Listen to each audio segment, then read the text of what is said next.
Four words. Absolute sick ship replica. Right after the intro.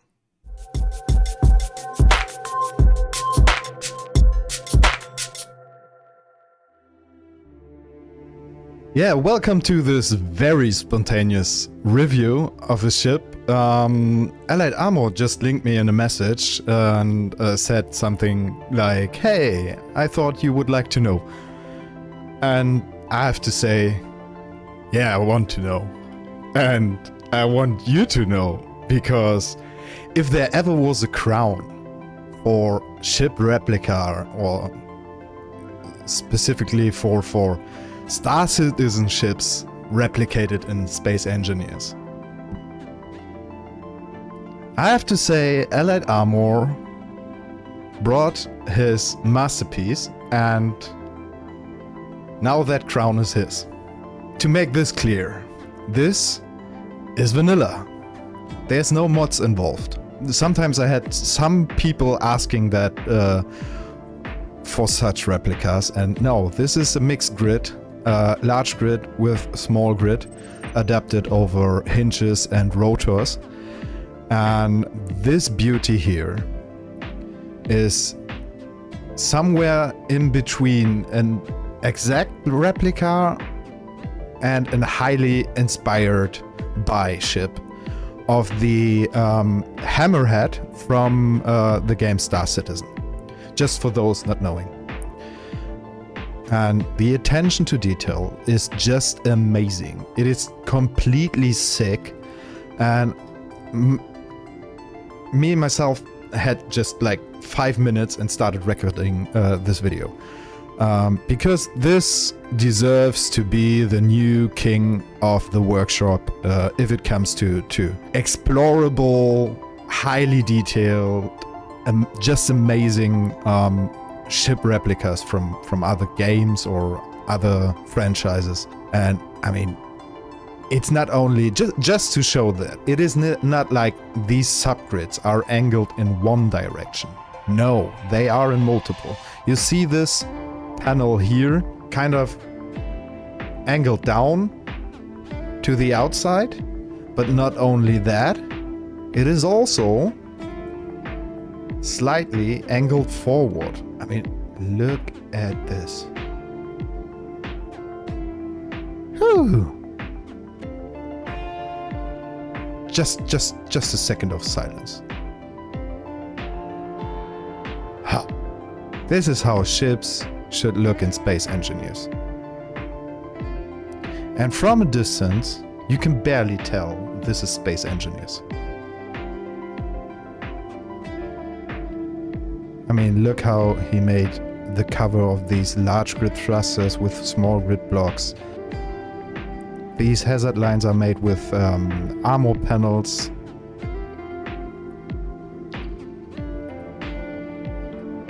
Here we have a nice look inside. We will come to that later.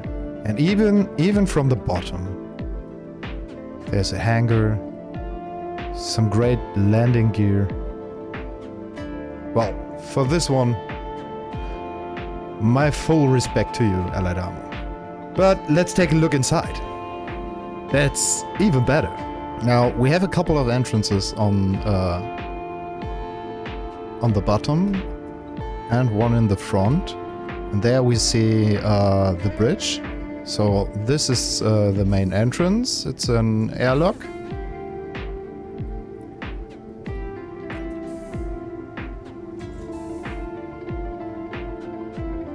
Great use of the lockers here.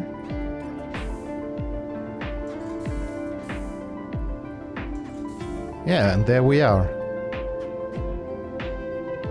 Some reactors on both sides. Down there is the bridge. And we have two walkways. One on this side, one on the other here. This is the window we looked through. This is one of the two entrances from the bottom. An extra room for the gravity generator. crew quarters with a shower and a toilet, some more lockers, perfectly integrated. On the other side we do have a med station with some cryo chambers, the med bay, and up here we have some Willis duct that go around the whole ship. Nothing special in there, but yeah, a nice detail. Back here is a little hangar.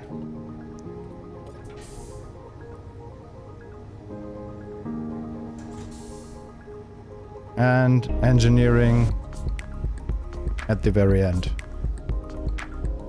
Gyroscopes behind glass. It's just amazing how AlliedArmor is using everything to make details from it. Even that stuff that has to be functioning for this ship. And yes, he made a couple of these now. But I think this by far is the best. Now let's see the bridge. This is just a handful of blocks. And they are like a perfect setup of what you can do with them. Just to compare that, this is my Argo Mole, just for some size comparing. This will become interesting in a minute. We do have some functions in the cockpit, not many, but here's the landing gear. Yeah, auto charge for the batteries, the beacon, turning on and off the reactors, turning on and off the weapons, and a camera. Yeah, just great, just amazing. I would say, in details, best ship of 2023. At least of 2023. If not, way, way longer. So, yeah, maneuvering.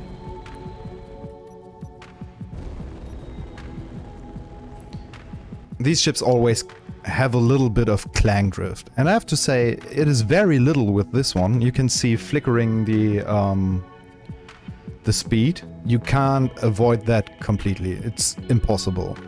But for the size of this one and the sheer mass of subgrids this must have, we will check that too in a minute. Yeah, that's very little. Very, very little. It's very stable.